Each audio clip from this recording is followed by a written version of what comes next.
Shalom, salam sejahtera bagi kita sekalian.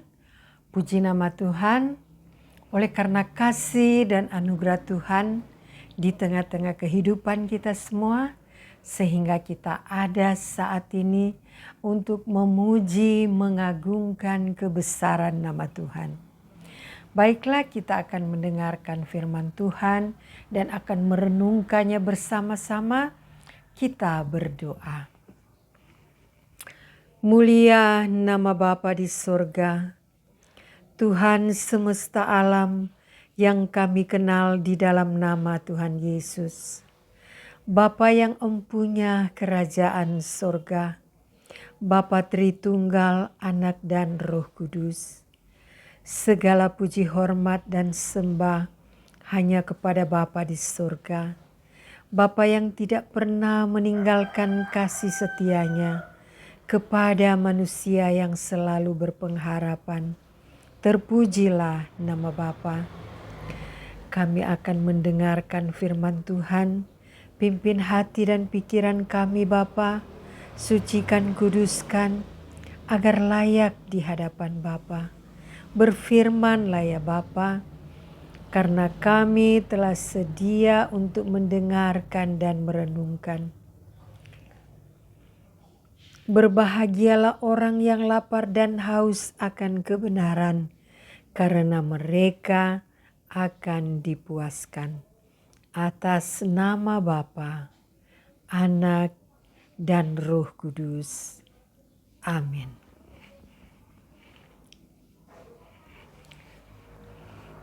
Saudara-saudara yang dikasihi oleh Tuhan Yesus Kristus, kita akan membaca firman Tuhan yang terdapat di dalam Yohanes pasalnya yang ke-5, ayatnya yang ke-6, ke-7, dan ke-8. Demikian bunyinya. Ketika Yesus melihat orang itu berbaring di situ, dan karena ia tahu bahwa ia telah lama dalam keadaan itu, berkatalah ia kepadanya, "Maukah engkau sembuh?" Jawab orang sakit itu kepadanya, "Tuhan, tidak ada orang yang menurunkan aku ke dalam kolam itu apabila airnya mulai goncang. Dan sementara aku menuju ke kolam itu, orang lain sudah turun mendahului aku." Kata Yesus kepadanya, "Bangunlah, angkatlah tilammu, dan berjalanlah." Saudara-saudara yang dikasihi oleh Tuhan Yesus Kristus, ini menceritakan seorang yang telah 38 tahun. Dia dikatakan berada di sebuah kolam Betesda. Bahasa Ibraninya itu adalah kolam Betesda.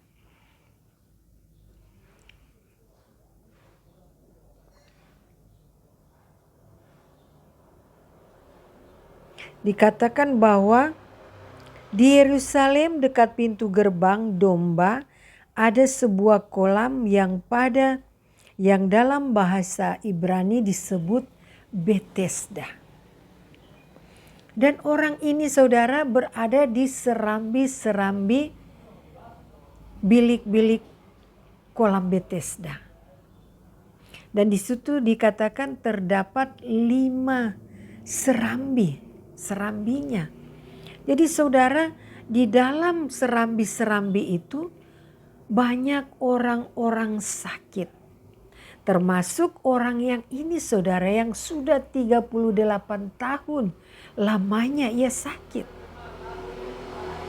Karena saudara, kalau di situ ada kolam, ketika kolam itu digerakkan oleh malaikat, maka siapa yang duluan turun, maka orang itu akan menjadi sembuh. Siapa yang duluan turun ke dalam kolam yang digoncangkan oleh malaikat, maka dia akan menjadi sembuh. Tetapi orang ini saudara sudah 38 tahun lamanya berada di kolam ini. Berarti dia ini tidak bisa berjalan, sehingga dia tidak bisa menuju ke kolam itu dengan begitu cepat untuk mendahului orang lain. Kita bisa membayangkan saudara, sudah 38 tahun lamanya orang berada di kolam itu saudara. Berarti waktu yang cukup panjang dan sakit yang begitu panjang. Sakit yang begitu lama. Dan ketika Tuhan Yesus menuju ke kolam itu, Tuhan Yesus tahu bahwa ia sudah lama sakit. Di serambi itu saudara, di kolam itu. Dan di sini Tuhan Yesus berkata kepadanya,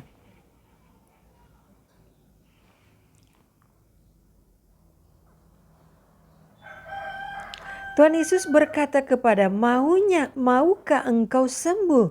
Jawab orang sakit itu kepadanya, Tuhan, tidak ada orang yang menurunkan aku ke dalam kolam itu apabila airnya mulai goncang. Ini Tuhan Yesus bertanya kepada dia, maukah engkau sembuh? Dia tidak serta-merta mengatakan iya saudara. Tetapi dia menceritakan kelemahan-kelemahannya sehingga dia tidak sembuh. Kenapa saudara dia menceritakan kelemahannya? Tidak bisa cepat untuk lari ke kolam itu supaya ia menjadi sembuh. Karena di sini dia belum mengenal siapa Tuhan Yesus. Kalau barangkali dia sudah tahu bahwa Yesus adalah penyembuh orang-orang sakit. Bahkan orang mati bisa dibangkitkan.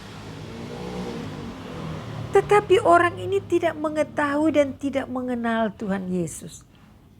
Sehingga dia menceritakan pengeluhannya saja kepada Tuhan Yesus.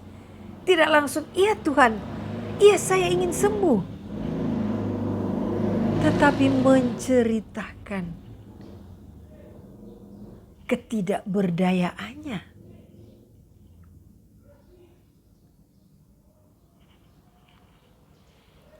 Jadi saudara, kalau juga kita saudara, kalau menceritakan ketidakberdayaan kita, kita menceritakan kesusahan kita kepada orang lain tidak bisa menolong kita.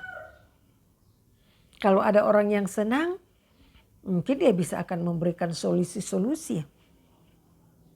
Kalau kita dalam masalah, bisa berikan nasihat-nasihat dalam firman. Tapi kalau orang yang tidak senang kepada kita, saudara, bisa dia hanya mencemooh kita. Mungkin dia kata, itulah kalau tidak dekat kepada Tuhan, ya itu jadinya seperti ini dan itu. Memang saudara, kalau orang tidak dekat kepada Tuhan, ya bisa banyak masalah, bisa banyak sakit penyakit, bisa banyak penderitaan. Karena tidak dekat kepada Tuhan. Jadi sama dengan orang ini yang sudah 38 tahun sakit di kolam Bethesda. Ia tidak bisa menuju ke tempat itu, ke kolam itu. Ketika malaikat menggoncangkan kolam itu, siapa yang dahulu akan sembuh, siapa yang dahulu masuk ke kolam itu, maka dia akan menjadi sembuh. Berarti di tempat itu juga tidak ada orang yang bisa membantu dia. Karena di situ semua orang sakit, ingin mau cepat-cepat sembuh.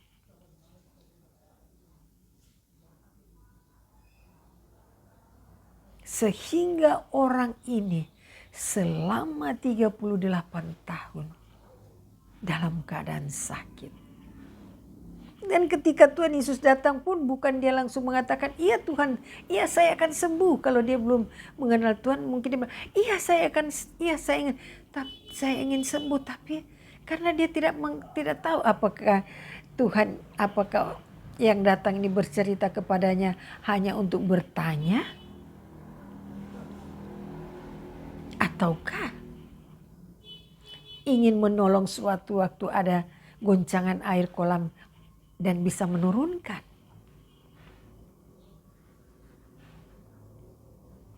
Karena dia belum mengenal Tuhan Yesus. Dia tidak tahu, saudara. Jadi dia hanya menceritakan keluhannya saja.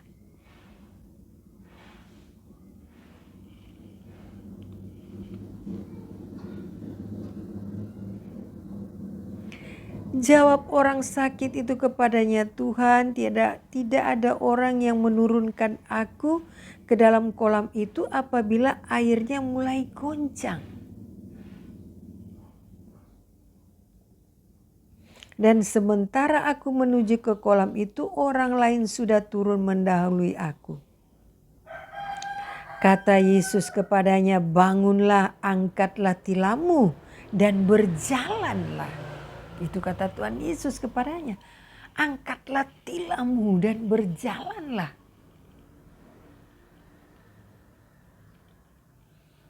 Tuhan Yesus tidak mendengar. Tuhan Yesus hanya berkata kepadanya, bangunlah, angkatlah tilammu dan berjalanlah. Karena itu perintah, saudara. Perintah dari Tuhan, perintah yang maha kuasa. Dan pada saat itu juga sembuhlah orang itu, lalu ia mengangkat tilamnya dan berjalan. Jadi pada saat Tuhan Yesus katakan bangunlah, maka dia bangun dan sembuh. Karena itu perintah, saudara. Perintah dari Tuhan.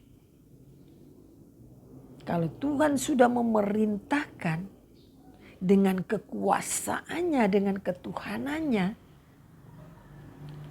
tidak ada dan orang itu pasti akan tergerak. Maka dia langsung bangun, saudara. Langsung sembuh. Pada saat dia bangun, maka dia mengalami kesembuhan.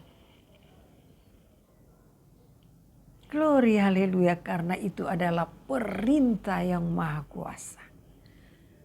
Perintah yang menciptakan langit dan bumi, yaitu firman Allah, yaitu Yesus Kristus Tuhan, yang adalah firman Allah Bapa. Ketika diperintahkan, maka tergerak. Yang sakit langsung berdiri dan langsung berjalan, mengangkat tilamnya dan berjalan. Jadi saudara-saudara yang dikasihi oleh Tuhan Yesus Kristus, di dalam kehidupan kita, kalau kita selalu berpengharapan kepada Tuhan, di dalam keluh kesah kita, di dalam masalah kita,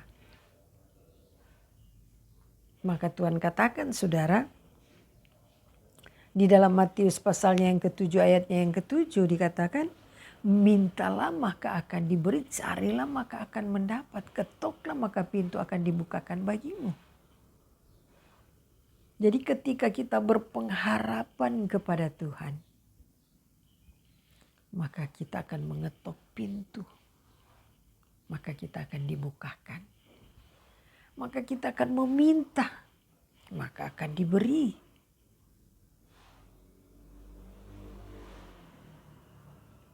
Tetapi juga firman Tuhan katakan, saudara, di dalam Matius pasalnya yang ke-6 ayatnya yang ke-33. Carilah dahulu kerajaan Allah dan kebenarannya, maka semuanya akan ditambahkan kepadamu.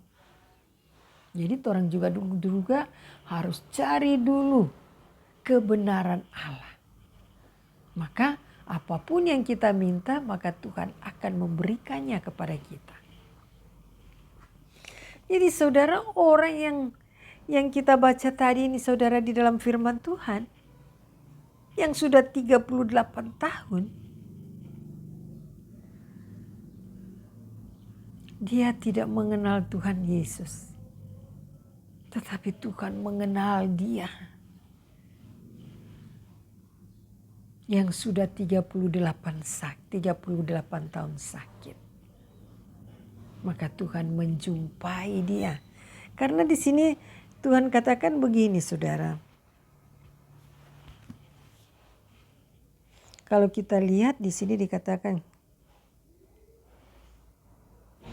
Di ayat 6 tadi, ketika Yesus melihat orang itu berbaring di situ, dan karena ia tahu bahwa ia telah lama dalam keadaan itu, dalam keadaan sakit itu, saudara. Tuhan tahu bahwa dia telah lama dalam keadaan sakit. Maka ketika Tuhan pergi ke situ, maka dia yang pertama dituju oleh Tuhan.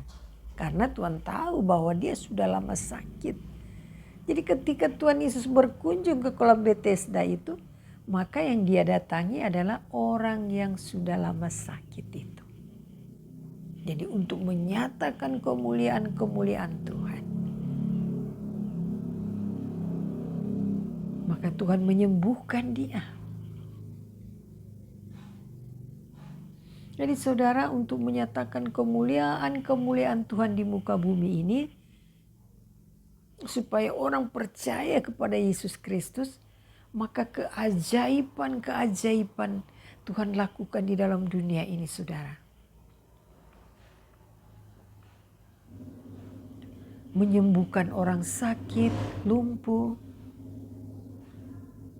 orang yang tidak mendengar, orang yang buta, orang yang mati dibangkitkan. Supaya orang melihat keajaiban-keajaiban itu.